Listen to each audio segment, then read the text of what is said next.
So hello dear students, welcome back to this session of ICT Virtual Classroom। ICT Virtual Classroom के इस session में आप सभी का एक बार फिर से स्वागत करते हैं।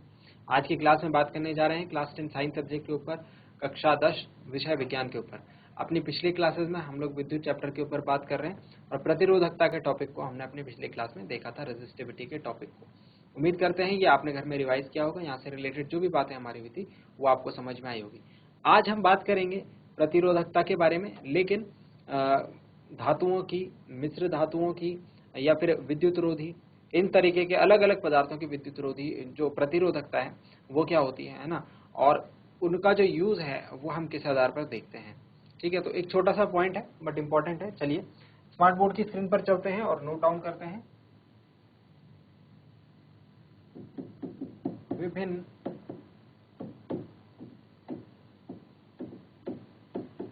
पदार्थों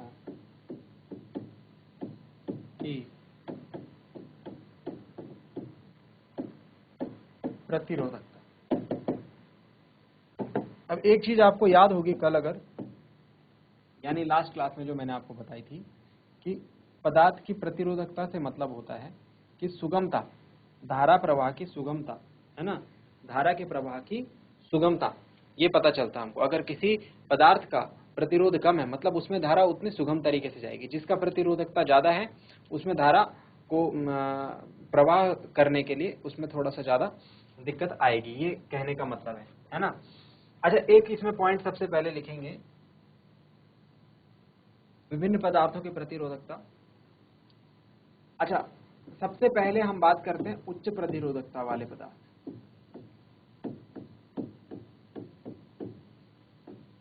उच्च प्रतिरोधकता वाले पदार्थ। उच्च प्रतिरोधकता वाले पदार्थ ऐसे पदार्थ होंगे कि जिनमें धारा प्रवाहित करने में बहुत मुश्किल होगा। ये खुद से होकर के धारा के प्रवाह को नहीं होने देंगे, तो इनको हम क्या कहते हैं? इनको हम विद्युत रोधी कहते हैं। क्या कहते हैं? इंसुलेटर्स कहते हैं, है ना, विद्युत रोधी। तो विद्युत रोधी जो पदार्थ होंगे उनका जो प्रतिरोधकता रहेगी वो क्या रहेगी? बहुत ज्यादा रहेगी। जैसे एग्जाम्पल के तौर पर हम देखें, उदाहरण के तौर पर हम देखें तो जैसे लकड़ी हो गया, है ना, लकड़ी हो गया, वुड, या कांच हो गया, ग्लास एटसेट्रा। तो इस तरीके की जो चीजें हैं इनको हम क्या कहेंगे? विद्युत रोधी। क्यों कहेंगे? क्योंकि इनकी प्रतिरोधकता क्या रहती है? उच्च रहती है। भाई फर्स्ट पॉइंट ये नोट डाउन करेंगे। देन उसके बाद मध्यम प्रतिरोधकता वाले, मध्यम प्रतिरोधकता वाले पदार्थ। ठीक है, इनकी मतलब प्रतिरोधकता तो उच्च होती है, लेकिन ये इतनी उच्च भी नहीं होती कि इनसे होकर के धारा का प्रवाह ना हो सके। बेसिकली ये मिश्र धातुएं होती हैं। क्या होती हैं? मिश्र धातुएं होती हैं, एलॉयज जिनको हम कहते हैं। ठीक है, तो जो एलॉयज हैं वो हम लोग कंसिडर करते हैं मध्यम प्रतिरोधकता वाले। अब इनका यूज कहाँ करते हैं? इनका यूज करते हैं जैसे विद्युत इस्त्री में, इलेक्ट्रिक आयरन में, है ना, समझ रहे हैं ना। इनका प्रतिरोधकता ज्यादा होगी। प्रतिरोधकता ज्यादा, एक तो बहुत ज्यादा हो गया, जो ये वाला केस हो गया जिसमें धारा का प्रवाह बिल्कुल हो ही नहीं सकता। एक ये वाला हो गया, मतलब धारा का प्रवाह हो सकता है लेकिन बहुत रुक रुक के होगा। अब जब धारा रुक रुक के जाएगी तो वो जो पदार्थ है वो गर्म हो जाएगा, है ना। ये हम आगे पढ़ेंगे गर्म क्यों होगा। तो इसका यूज हम करते हैं विद्युत इस्त्री में, इलेक्ट्रिक आयरन में, कपड़े प्रेस करने वाली इस्त्री में, है ना, याद आ रहा है आपको। तो वो क्यों करते होंगे? क्योंकि वो गर्म हो जाता है ना, पदार्थ जो है गर्म हो जाता है। और इसके अलावा टंगस्टन, टंगस्टन का जो बल्ब होता है, टंगस्टन का जो बल्ब होता है उसमें भी यही हम मिश्र धातु यूज करते हैं। टंगस्टन बल्ब, टंगस्टन का जो बल्ब होता है वहां भी इसका यूज होता है भाई। ठीक है, और लास्ट में बात करते हैं जो धातु है निम्न प्रतिरोध।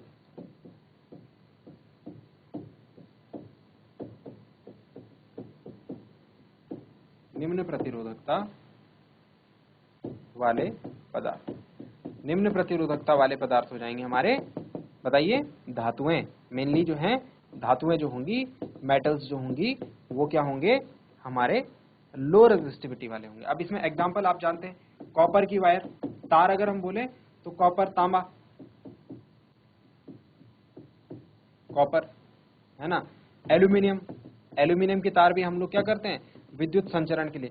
तो इलेक्ट्रिसिटी पास कराने के लिए विद्युत को एक जगह से दूसरी, हमारे जो सर्किट बनते हैं उनमें इन पदार्थों का प्रयोग करता है, इन पदार्थों की तार जो है वो लगी रहती है। अच्छा, एक बात ध्यान देंगे, यहाँ पर लिखेंगे इसको, ठीक है, फिर वापस नोट डाउन कर लेना। यहाँ पर लिखेंगे नोट कि एक बात बिल्कुल ध्यान रखना, ये जो प्रतिरोध और प्रतिरोधकता है, प्रतिरोध मैं शॉर्ट में लिख रहा हूं, प्रतिरोध मतलब R, वो प्रतिरोधकता मतलब रो, दोनों तापमान पर निर्भर है, दोनों तापमान पर निर्भर करती है भाई। तापमान बदल जाएगा तो इनकी वैल्यू भी बदल जाएगी। टेम्परेचर डिपेंडेंट है दोनों, क्या है, टेम्परेचर डिपेंडेंट है। ये कुछ चीजें याद रखना है आपको। चलिए लिख लीजिए इसे।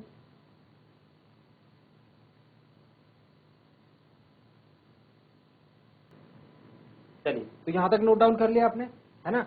यहाँ पर डिफरेंट डिफरेंट क्वेश्चन आपसे पूछे जा सकते हैं। आपसे ये पूछा जा सकता है कि जो तापन अवयव होते हैं, जो विद्युत इस्त्री हो गया, है ना, जो हमारा हीटर हो गया, इनको क्या करते हैं, इनको जैसे स्विच ऑन करते हैं तो गर्म हो जाता है ना। तो इनके जो तापन अवयव मतलब जो हीटिंग जो एलिमेंट है इनका, वो किस पदार्थ का बनाया जाता है, तो आप कहेंगे वो मिश्र धातुओं का बनाया जाता है। क्यों?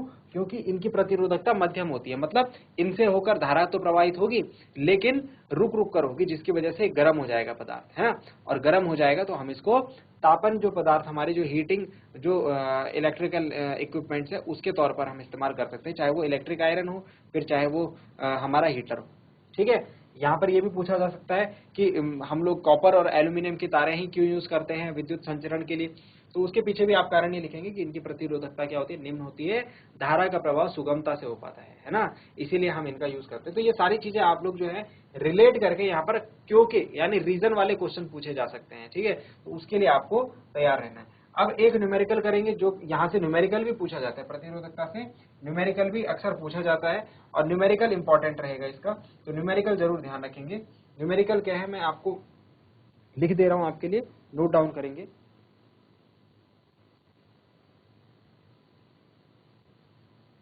कुछ इस प्रकार है,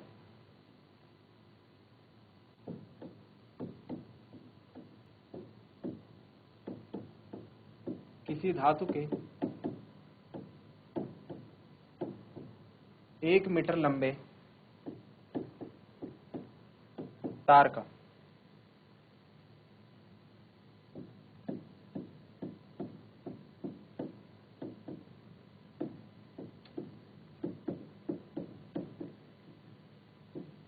ट्वेंटी डिग्री सेल्सियस पर वैद्युत प्रतिरोध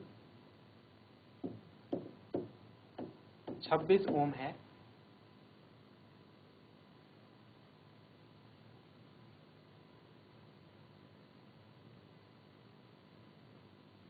यदि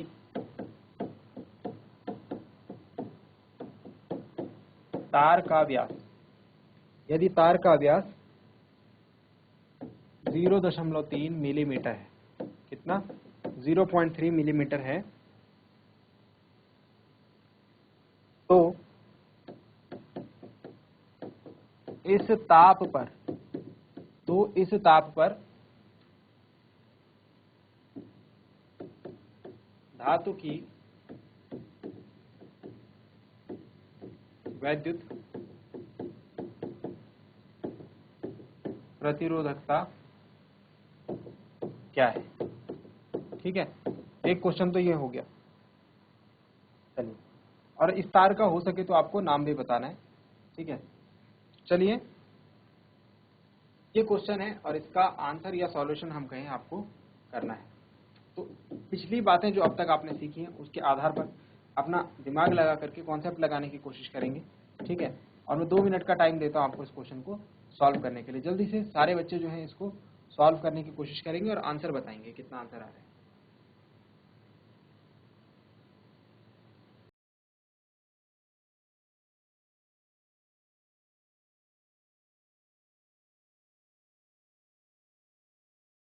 तो time is up. I hope आप लोगों ने इसको सॉल्व करने की पूरी कोशिश करी होगी। बहुत ज़्यादा मुश्किल नहीं है, अगर आपने इस पे ध्यान से देखा होगा क्वेश्चन को इससे पहले जो हमने बातें देखी है, तो बहुत ज़्यादा मुश्किल ये नहीं है ना। चलिए मैं बताता हूँ आपको किस तरीके से सॉल्व करना है इसको। सबसे पहले आपको ये देखना है कि क्वेश्चन में आपको डिटेल क्या क्या दे रखी है। किसी धातु के 1 मीटर लंबे तार का, अब आपको यहाँ पर लंबाई दे रखी है, तार की लंबाई यानी L कितना 1 मीटर, ठीक है, 20 डिग्री सेल्सियस पर। तो एक तापमान दे रखा है और वैद्युत प्रतिरोध और प्रतिरोधकता की बात कर रही है, तो तापमान हमारे लिए जरूरी नहीं है, बस ये बता रखा है कि किसी एक दिए गए तापमान पर इतना इतना मान है। क्योंकि अभी मैंने आपको क्या बताया था कि प्रतिरोध और प्रतिरोधकता दोनों की वैल्यू चेंज हो जाती है टेम्परेचर में चेंज, तो वो ये बात बता रहे हैं कि टेम्परेचर कांस्टेंट है, मतलब इनकी वैल्यू बदल नहीं रही है। उसमें दे रखा है वैद्युत प्रतिरोध यानी कि R जो है वो 26 ओम है, कितना 26 ओम है। यदि तार का व्यास, अच्छा व्यास दे रखा है D, ये जरा ध्यान से देखना, ये चीज आपको सीखनी है। 0.3 मिलीमीटर दे रखा है। अच्छा मिलीमीटर को अगर मैं मीटर में बदलूंगा तो कितना करना पड़ेगा, मिलीमीटर को अगर मैं मीटर में बदलूंगा तो मुझे करना पड़ेगा, ये तो हो गया सेंटीमीटर, 10 से अगर मैं डिवाइड करूंगा, है ना, तो ये तो हो गया सेंटीमीटर, और सेंटीमीटर के बाद मीटर के लिए 1000 से मुझे क्या करना पड़ेगा, डिवाइड करना। मिलीमीटर को मीटर में बदलने के लिए 1000 से भाग करना पड़ेगा, ठीक है। और ये हो गया व्यास। और त्रिज्या क्या हो जाएगा, त्रिज्या क्या हो जाएगा भाई, हमको तो त्रिज्या चाहिए होगी फॉर्मूला में। त्रिज्या कैसे निकालेंगे, त्रिज्या हो जाएगा इसका आधा, इसका आधा 1/2 और किसका, डी का, तो डी कितना आया था, इतना, तो इसका 1/2 करेंगे तो ये आ जाएगा 0.15 अपॉन 1000 मीटर। तो ये त्रिज्या भी आ गई, है ना। अब क्या करना है, वैद्युत प्रतिरोधकता, वैद्युत प्रतिरोधकता यानी कि रो हमको निकालना है। वैद्युत प्रतिरोधकता रो बराबर क्वेश्चन मार्क। अब चूंकि हम जानते हैं कि R बराबर क्या होता है, रो L अपॉन, ये फॉर्मूला हमने कुछ ही दिन पहले ही देखा था। देखिए मैं बताता हूँ आपको, कुछ ही दिन पहले ही देखा था, ये देखो R is equal to rho L upon है, तो रो हमको निकालना, तो रो बराबर क्या हो जाएगा L/A अपॉन R, है ना, सॉरी R इंटू A/L। तो ये हमको फॉर्मूला लगाना है और हमारा आंसर आ जाएगा। तो रो बराबर हो जाएगा RA/L, RA/L, और यहाँ पर हम वैल्यू पुट अप कर देंगे। ए की वैल्यू क्या होगी भाई, ए है अनुप्रस्थ काट का क्षेत्रफल, और ध्यान रखना अनुप्रस्थ काट का क्षेत्रफल πr² होगा यहाँ पर, क्योंकि तार का जो अनुप्रस्थ काट हमको दिखेगी वो एक वृत्ताकार होगी। एक तार को आप ऐसे सामने से देखना तो वृत्त के जैसा दिखेगा आपको, तो वृत्त का क्षेत्रफल कितना होगा πr²।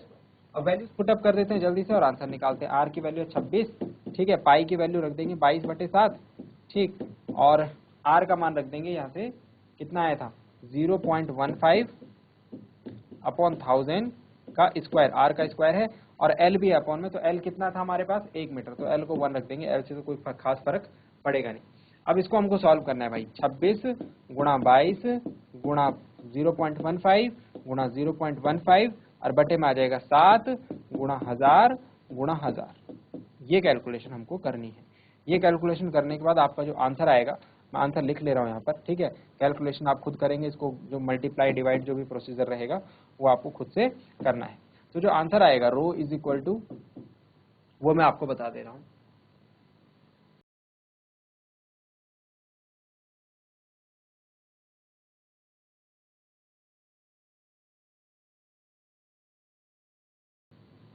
ये आएगा कुछ ऐसा आपका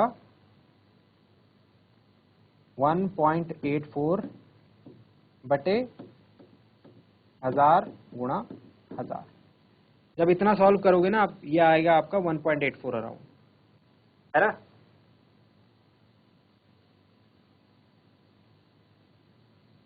क्योंकि 22 की आप मल्टीप्लाई कराएंगे 0.15 से, फिर 0.15 से, है ना, तो इतना आना चाहिए इस पूरे को सॉल्व करके, और बटे में क्या आएगा 1000 गुणा 1000।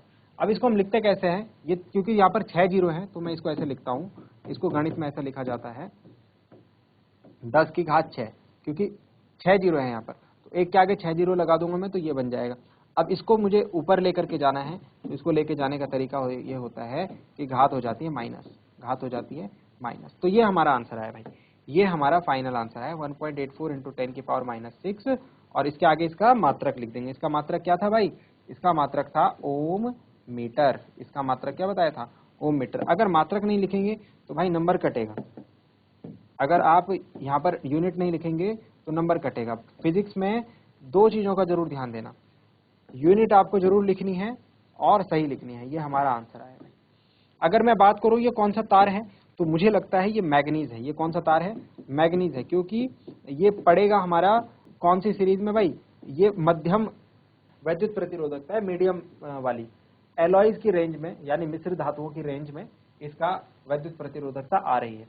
इससे ज्यादा होगी किसकी, धातुओं की, और ये आएगा मिश्र धातुओं वाली रेंज में, है ना। तो ये कौन सा धातु है भाई, कौन सा पदार्थ है, मैग्नीज है। ये जो हमने अभी जिसके बारे में बात कर रही है, ये मैग्नीज की बात कर रहे हैं, ठीक है। चलिए नोट डाउन करेंगे इसके सॉल्यूशन को।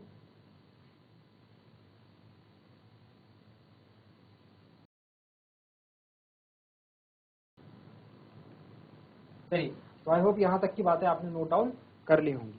अब एक और क्वेश्चन लिखते हैं, एक और क्वेश्चन इस सीरीज में, इसी सीरीज में। यहाँ पर न्यूमेरिकल्स हमको जरूर करने हैं, ध्यान रखना। यहाँ से न्यूमेरिकल्स जो है वो अक्सर पूछे जा रहे हैं इस वाले पार्ट से, और न्यूमेरिकल करने आपको आने भी चाहिए। अगर न्यूमेरिकल करने आप सीख गए तो आपकी अच्छी कमांड बन जाएगी इन टॉपिक्स पर, ठीक है। तो न्यूमेरिकल करना जरूर सीखना है। एक और न्यूमेरिकल है, इसको भी नोट डाउन करें और इसको सॉल्व करने की कोशिश करें। जब कोई विद्युत हीटर विद्युत स्रोत से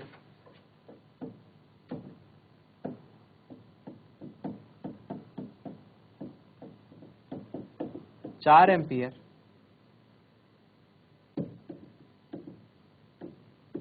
विद्युत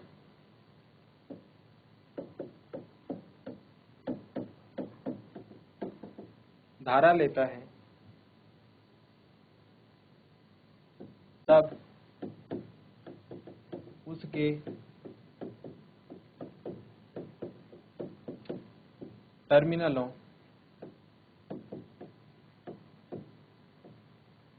के बीच विभवांतर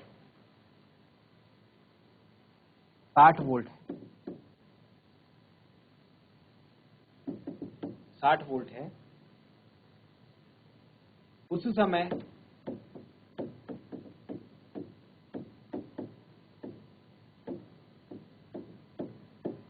विद्युत हीटर कितनी विद्युत धारा लेगा,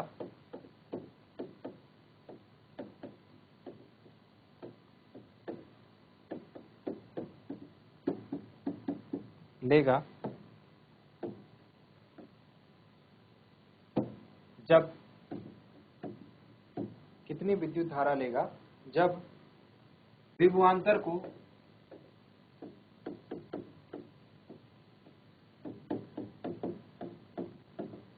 120 वोल्ट तक बढ़ा दिया जाए।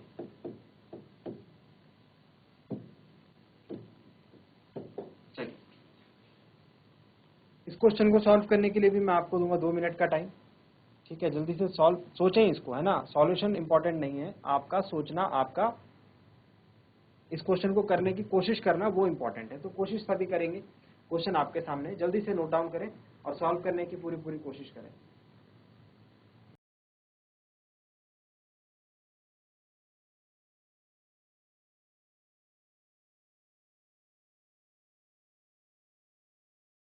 चलिए, तो यहाँ तक की बातें आई होप आपने समझी होंगी, करने की कोशिश करी होगी इसको।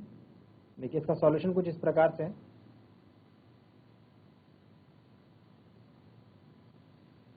हमें दिया है क्वेश्चन में 4 एम्पियर की विद्युत धारा। देखो I = 4 एम्पियर हमको दे रखा है, ठीक है।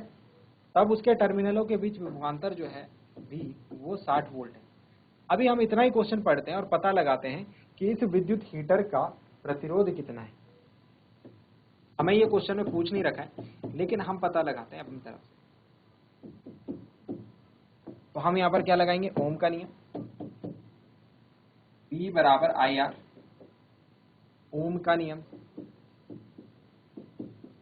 है ना, ओम का नियम है,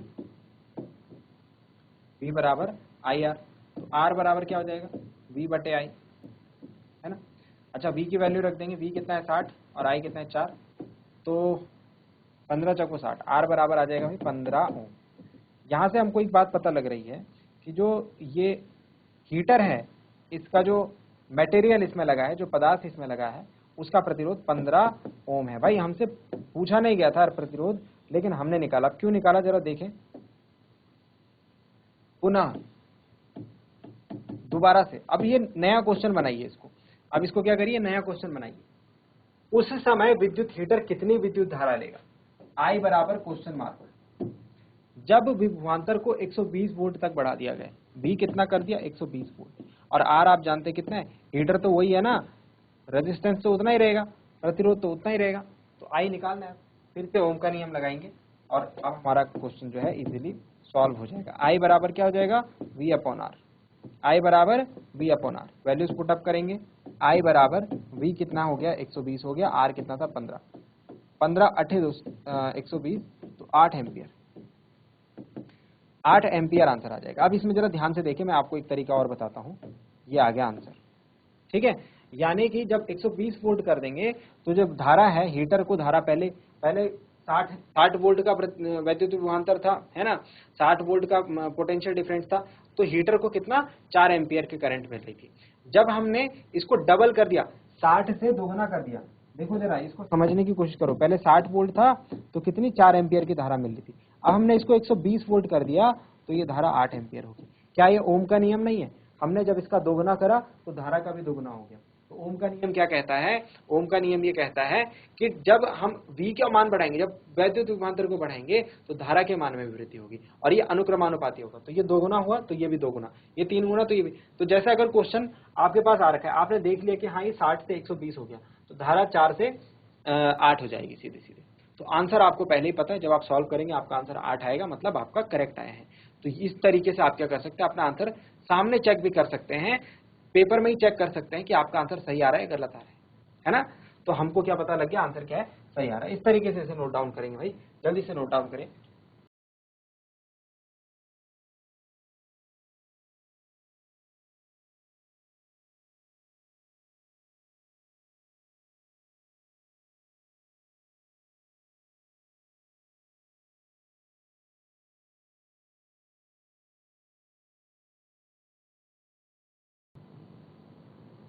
चलिए एक लास्ट क्वेश्चन और, एक लास्ट न्यूमेरिकल और, छोटा सा न्यूमेरिकल है बट इंपॉर्टेंट है, देखेंगे। क्वेश्चन कुछ ऐसा है, किसी L लंबाई व A क्षेत्रफल वाले तार का प्रतिरोध 4 ओम है। इसी पदार्थ के L/2 लंबाई व 4 गुना क्षेत्रफल वाले, क्षेत्रफल मतलब मोटाई, क्षेत्रफल मतलब मोटाई लिख सकते हो यहाँ पे,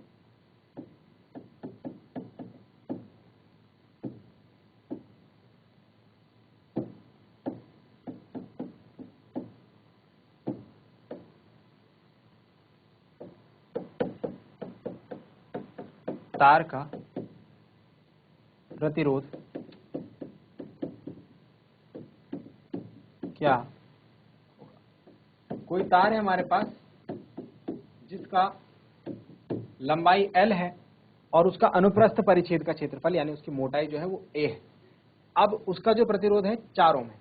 अब पदार्थ वही है, जिस पदार्थ का ये तार था वही पदार्थ है, लेकिन लंबाई जो है आधी हो गई, लंबाई जो है आधी हो गई और क्षेत्रफल जो है बढ़ गया, 4A हो गया, 4 गुना हो गया।